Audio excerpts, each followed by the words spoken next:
My name is Daniel Morrow, but everyone just calls me Dan. I'm 42, a former Navy man turned captain of the MV Red Sabre, a small cargo ship that's been my home for the last 15 years. I traded the chaos of military life for the steady hum of the open sea, hauling goods across the Atlantic with a tight crew of four. It's a simple life. Predictable routes, tight schedules, and the kind of quiet that lets you hear your own thoughts too loud sometimes. I've seen my share of rough waters, lost friends to the ocean's indifference, and carry that weight in the lines on my face and the scars on my hands. But nothing, not a single storm or sleepless night, prepared me for what happened 3 days out from Spain, when the sea spat something back at us that should have stayed buried. It was just past 2 a.m., and I was clinging to the edge of a dinghy, my hands numb from the icy water, my lungs burning as I rode through the fog with Holloway gasping beside me. The Beacon loomed behind us, a black silhouette in the mist, and they were there, dozens of them, lining the deck, their bloated, barnacle-crusted shapes watching us flee. Their mouths hung open, tendrils wriggling inside, and then I heard it, Rodriguez's voice, clear as day, cutting through the damp air. "Captain, come back, don't leave us." My stomach dropped, my grip faltering on the oars because I'd seen him, his chest ripped open, his eye gone, dead on that cursed ship. Gallagher's voice followed, pleading, "We're still here." But I'd watched him get dragged down, his screams turning to gurgles. My heart hammered, guilt and terror clawing at me, and I rowed harder, knowing those voices weren't real, knowing they'd pull me back to whatever hell had claimed my crew if I listened. Let me take you back to how it started. 3 nights ago, I was in my cabin, the Red Sabre slicing through the Atlantic under a moonless sky. Sleep wouldn't come. Never does when the ghosts of old Navy buddies drift too close. So I was hunched over my charts, tracing lines I knew by heart. The radio crackled once, then again, a faint voice breaking through the static. "Mayday, Mayday, this is the Beacon. Position latitude 35, longitude." It cut out, then looped back, weak but insistent. I sat up, my pulse ticking up a notch. The Beacon, a name I'd heard in late-night sailor yarns, a merchant ship lost in 1921, swallowed by the sea without a trace. I hit the intercom, my voice rough from disuse. "Bridge, this is the captain. You picking that up?" Gallagher's reply came quick, edged with unease. "Aye, Cap. Thought it was interference, but it's a distress call, looping every 30 seconds. Running it now." I grabbed my jacket, the ship's steady groan under my boots as I climbed to the bridge. The room was dim, screens casting a sickly glow. Gallagher sat at the radio, his lean frame hunched, fingers tapping nervously as he pulled up the registry. Holloway lingered near the door, 25 and twitchy, his arms crossed tight, foot bouncing like he couldn't stand still. Rodriguez stood at the back, 50 and weathered, his dark eyes locked on the black beyond the window, one hand clutching the wooden rosary he never took off. "What have we got?" I asked, leaning over Gallagher's shoulder. He swiveled the monitor, his brow furrowed. "Bichon merchant vessel vanished May 1921. Last log was routine, then nothing, but this signals clean, Cap.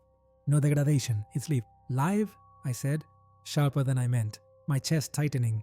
100-year-old ship doesn't just call for help, it's impossible. Rodriguez muttered under his breath, "Mala suerte," his voice low and grave. "Bad luck." Gallagher rubbed his neck, uneasy. "Could be a glitch, some atmospheric bounce. Ocean plays tricks." But his eyes darted to the screen, unconvinced. Holloway piped up, his voice too casual. "Pirates? Baiting us in?" I shook my head, jaw tight. "Pirates don't use codes from 1921. The Mayday looped again, faint and relentless, prickling my skin. I straightened, forcing calm. "It's a distress call. We're obligated to check it. Set course for the coordinates." No one spoke, but the tension thickened. Gallagher adjusted the helm, his movements stiff. Rodriguez crossed himself, the rosary beads clicking softly. Holloway just stared out the window, his foot still tapping. An hour later, the fog rolled in, thick, unnatural, blurring sea and sky into a grey void.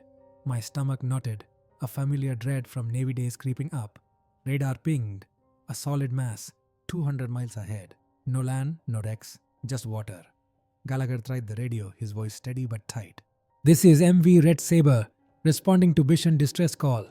Do you read?" Static hummed back, low and empty. "Keep trying," I said, rubbing my temple where a headache was blooming. The fog pressed closer, and then it appeared. The Bichon emerged from the mist like a phantom, its dark wooden hull slick with moisture. Sails furled tight, masts stabbing the grey like skeletal fingers. No rust, no decay, just an eerie, untouched stillness that made my skin crawl. Jesus, Holloway breathed, pressing against the glass, his bravado slipping, his breath fogging the window in short, uneven bursts. Gallagher's jaw clenched, his fingers hovering over the console, trembling slightly as he stared at the radar's unwavering blip. That's no wreck. It's perfect, he said, his voice low, almost reverent, like he couldn't believe what he was seeing. Rodriguez whispered, El barco de los muertos, his voice trembling, the wooden rosary in his hand clicking softly as he gripped it tighter. The ship of the dead. My throat tightened, a cold knot forming in my chest, but I shoved the fear down, forcing my face to stay hard. We're boarding, I said, my tone clipped. Lower the dinghy. The words hung heavy in the bridge, and I felt their eyes on me. Holloway's wide and uncertain, Gallagher's sharp with doubt, Rodriguez's dark and resigned. No one moved at first, the silence thick with the hum of the Red Saber's engines and that damn Mayday still looping faintly through the static. Cap, Gallagher started, his fingers twitching over the radio dials. You sure about this? That signal, it's not right. I met his gaze, my jaw tight. It's a distress call. We don't ignore it. You know the rules. He exhaled through his nose, a sharp, frustrated sound, but nodded, turning back to the helm. Rodriguez crossed himself, muttering a prayer in Spanish, his lips barely moving. Holloway just swallowed hard, his foot tapping faster, but he followed me out. We weren't alone on the Red Saber that night. 2 others had joined us for this run, temporary hands I'd picked up in Spain to cover a last-minute shipment. Maria Vega, a wiry 30-year-old deckhand with a sailor's tan and a sharp tongue, stood by the railing as we prepped the dinghy, her dark hair pulled back tight, her eyes narrowed at the fog. She'd sailed with me once before, tough as nails and quick with a knife, but now her usual smirk was gone, replaced by a tense frown. This feels off, Morrow, she said, her voice low, hands busy checking the ropes. Fog like this doesn't just roll in. I grunted, not meeting her gaze. Ocean's full of surprises, you know that. She didn't push, but her silence said plenty. Then there was Erik Jensen, a lanky Norwegian mechanic in his late 40s, all pale skin and quiet stares, who'd signed on to tweak the engines for extra cash. He lingered near the winch, his long fingers adjusting the cables, his pale blue eyes flicking between the bittern and the water. He hadn't said much since we left port, just nodded when I gave orders. But now he spoke, his voice soft, accented. Old ships don't call, Captain. Not unless something wants them to. I shot him a look, my gut twisting at the weight in his words, but I waved it off. Stow the ghost stories, Jensen. We've got a job. The dinghy hit the water with a dull splash, the fog swallowing the sound as we climbed in. Me, Gallagher, Holloway, Rodriguez, Maria, and Erik. The cold spray stung my face as we rode, the bichon growing larger, its hull towering over us like a wall of shadow.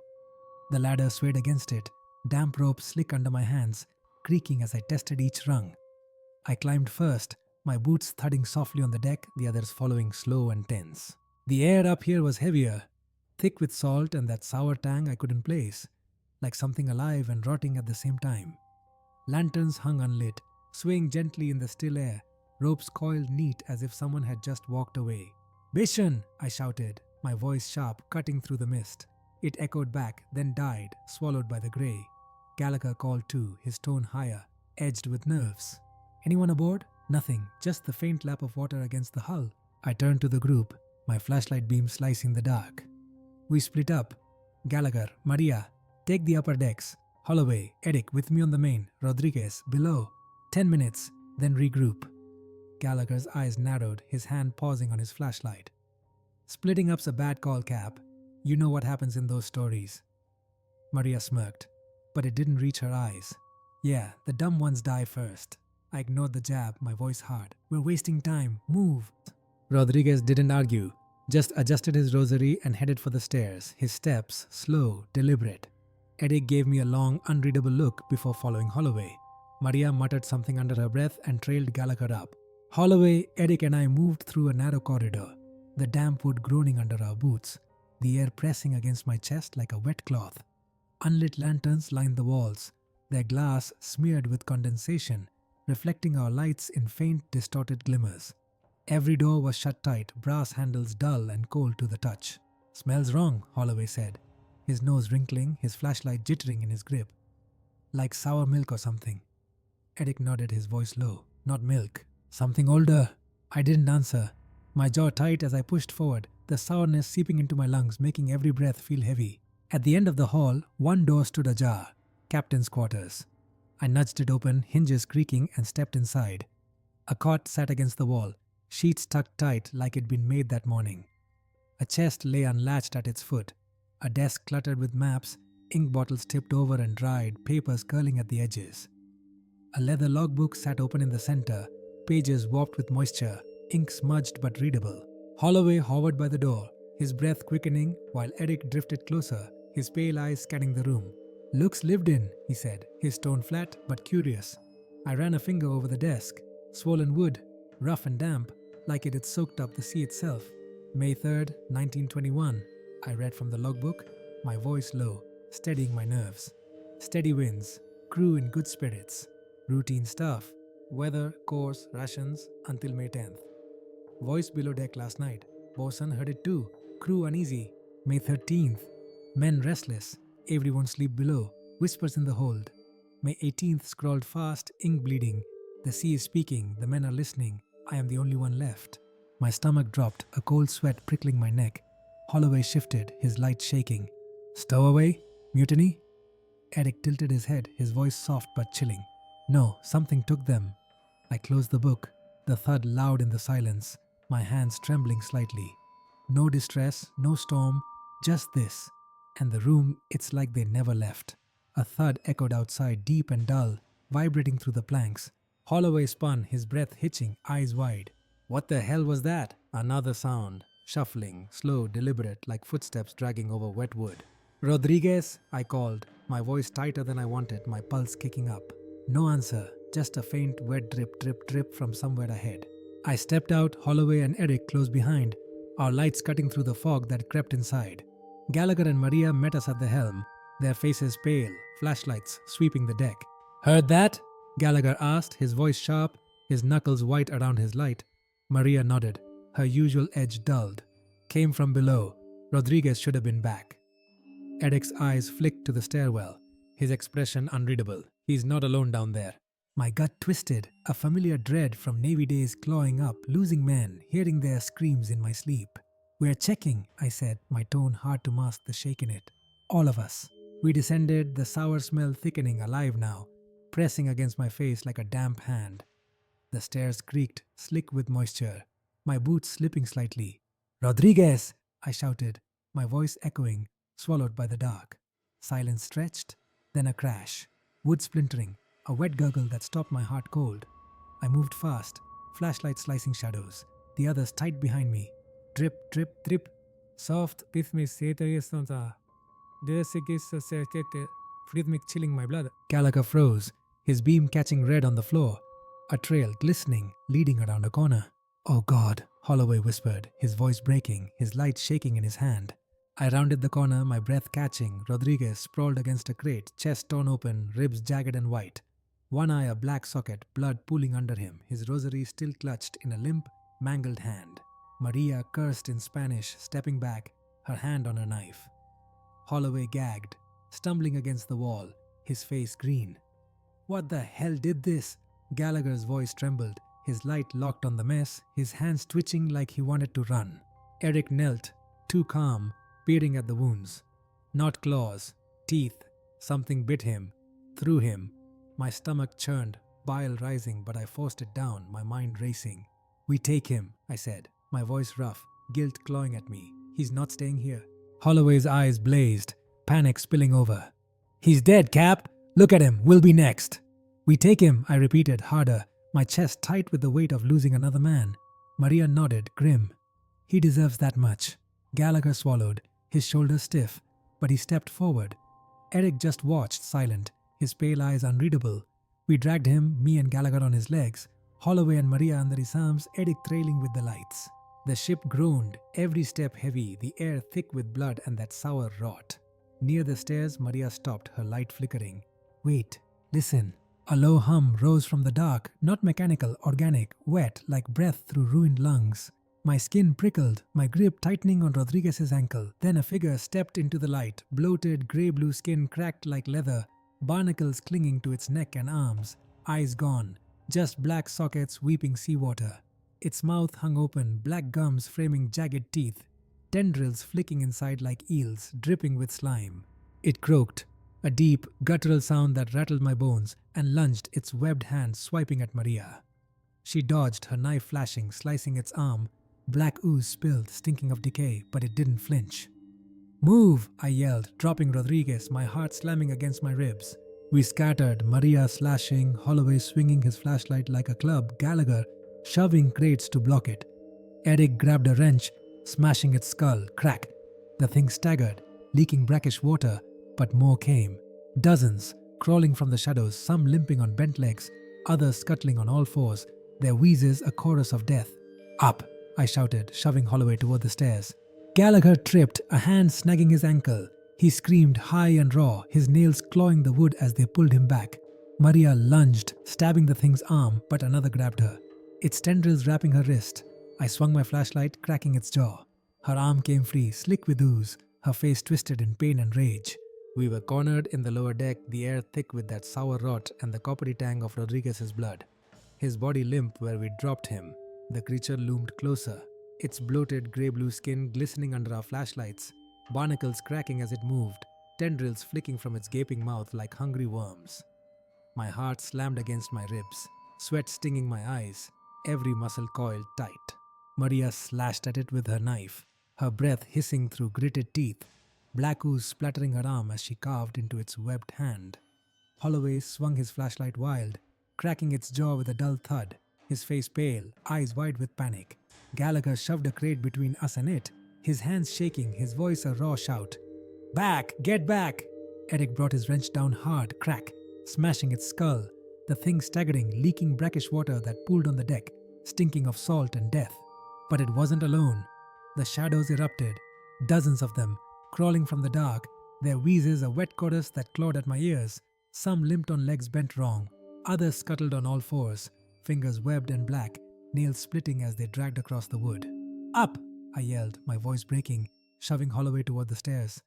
Gallagher stumbled, a hand snagging his ankle. He screamed, high and desperate, his nails clawing the deck as the creature yanked him back. Maria lunged, her knife sinking into its arm, black slime spraying, but another grabbed her wrist, tendrils wrapping tight, pulling her down. I swung my flashlight, cracking its jaw. Her arm came free, slick with ooze, her face twisted in pain and fury. "Go!" she spat, shoving Gallagher ahead. We scrambled up the stairs, boots slipping on damp wood, the groans of the ship mixing with their wheezes behind us. My lungs burned, my chest tight with guilt. Rodriguez's body still down there, abandoned, his rosary lost in the dark. Gallagher tripped again, his ankle bloody, his face ashen as he clawed his way up. "They're coming!" Holloway shouted, his voice cracking, his flashlight beam bouncing wild. I glanced back. Too many, swarming the stairwell, their empty sockets weeping seawater, mouths unhinging to show those writhing tendrils. Eric grabbed Gallagher's arm, hauling him up, his pale eyes sharp with focus. "Move or die," he said, his voice low, steady, cutting through the chaos. We burst onto the main deck, the fog thicker now, curling around us like a living thing, the lanterns swaying in the still air. My boots slid on wet planks, my breath ragged, every nerve screaming. "To the dinghy!" I yelled, pointing to the railing, but the deck wasn't empty. More of them, shapes staggering from the shadows, their sailor uniforms tattered, salt-eaten, clinging to bloated flesh. One lurched at Maria, its arm snapping out, barnacles scraping her jacket. She ducked, slashing its throat, ooze gushing as it collapsed. Holloway swung a rusted pole, knocking another back, his hands shaking, his bravado gone. "There's too many," he choked out, his voice raw with fear. Gallagher limped beside me, his ankle bleeding bad, his face twisted in pain. "Cap, I can't," he started, but a creature leapt from the helm, its jaw unhinging, tendrils lashing. I shoved him aside, my flashlight cracking its skull. Wet crunch, but it grabbed his leg, pulling hard. He screamed, clawing at the deck, his eyes locking on mine, wide with terror. "Dan, help!" Maria lunged, her knife sinking into its back, but another tackled her, pinning her down, tendrils wrapping her throat. I swung again, smashing its head, freeing her, but Gallagher, God, Gallagher, was gone, dragged into the dark, his screams turning to wet gurgles that echoed in my skull. My stomach lurched, guilt clawing at me, my hands trembling as I pulled Maria up, her breath ragged, her eyes blazing. "We're not losing anyone else," I growled, my voice hoarse, shoving her toward the railing. Eric smashed a crate into another creature, its body crumpling, while Holloway bolted ahead, his pole clattering uselessly behind him. The dinghy was still tied below, swaying in the black water. Our only shot. But they were everywhere, swarming the deck, climbing from the hold, their wheezes a suffocating roar. One grabbed my arm, slick, cold, barnacles cutting my skin. I punched its skull, breaking free, blood trickling down my wrist, the sting sharp against the cold. Maria slashed at another, her knife stuck in its chest. She yanked it out, ooze spraying her face, her lips curling in disgust. "Jump!" I shouted, my throat raw, shoving Holloway over the rail. He hit the water with a splash, gasping as he surfaced. Eric went next, calm even now, his long frame sinking then bobbing up. Maria hesitated, her eyes flicking to the dark where Gallagher vanished, her jaw tight. "He's gone," I said, grabbing her arm, my voice cracking. She nodded once, sharp, and leapt. I was last, the creatures closing in, their tendrils reaching, their croaks vibrating in my chest. I climbed the rail, my boots slipping, and jumped, air rushing past, the cold stabbing my chest as I plunged into the black, the sea swallowing me whole. The current dragged me down, my breath gone, lungs screaming, the darkness pressing in. I kicked hard, fighting up, breaking the surface with a choking gasp, salt stinging my eyes. Holloway bobbed nearby, coughing, his face pale with panic. "Where's the dinghy?" he sputtered, his voice breaking. Maria pointed, her arm shaking. There, a few feet away, swaying in the fog. Eric was already pulling himself in, his movements slow but sure. We swam, my arms burning, the cold sinking into my bones. Every stroke a fight against the weight of Gallagher's screams still ringing in my ears. We climbed in, slipping on wet wood, my hands numb as I grabbed the oars, rowing hard through the mist. The Bison faded behind us, its silhouette swallowed by fog, but they were there, lining the deck, dozens of them, their bloated shapes watching, tendrils wriggling in gaping mouths. My stomach twisted, my grip faltering, and then I heard it, Rodriguez's voice, clear, pleading. "Captain, come back. Don't leave us." My heart stopped, my breath catching, because I'd seen him torn apart, his blood pooling below. Gallagher's voice followed, soft, desperate. "We're still here, Dan." I froze, the oars slipping, guilt flooding me. I'd left them, failed them. Maria grabbed my arm, her voice sharp. "It's not them, Rao." I nodded, my throat tight, and pulled harder. The voices fading into the fog, but the weight stayed, crushing my chest. We reached the Red Saber, hauling ourselves aboard, soaked and shaking, collapsing on the deck. Holloway coughed, curling into himself, his bravado shattered. Maria wiped ooze from her face, her hands trembling, her eyes hard but wet. Eric sat silent, staring at the fog, his pale face unreadable. I stumbled to the radio, my fingers clumsy, static crackling as I flipped it on. "This is MV Red Saber, we need help, coordinates." My voice broke, and then another cut through, faint but alive, a woman's. "This is Clara Voss, Bishan survivor. They're not dead, they're the sea now. Don't come back." My blood chilled, my hand freezing on the mic. A survivor? After a century? How? The fog cleared, the Bishan gone, but that voice, Clara's, echoed in my head, a warning I couldn't shake. We sat there, the hum of the Red Saber the only sound, the weight of it all pressing down. Rodriguez torn apart, Gallagher dragged away, their voices haunting me. I'd gotten Maria, Holloway, Eric out, but it didn't feel like winning. Not with the cost, not with Clara's words ringing true. The sea had taken them, turned them into something that wasn't human, something that still hungered out there in the deep. I learned something that night. You don't poke at the ocean's secrets unless you're ready to bleed for it.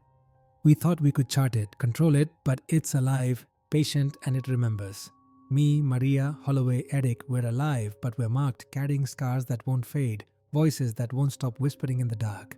If you're hearing this, tell me, what would you have done? Turned back at the signal, fought harder, or just prayed the sea wouldn't notice you? Drop your thoughts below, because I'm still wrestling with it, still hearing them call my name. Maybe you felt it too. That pull from the deep, something watching when you thought you were alone. Share it. I need to know I'm not the only one.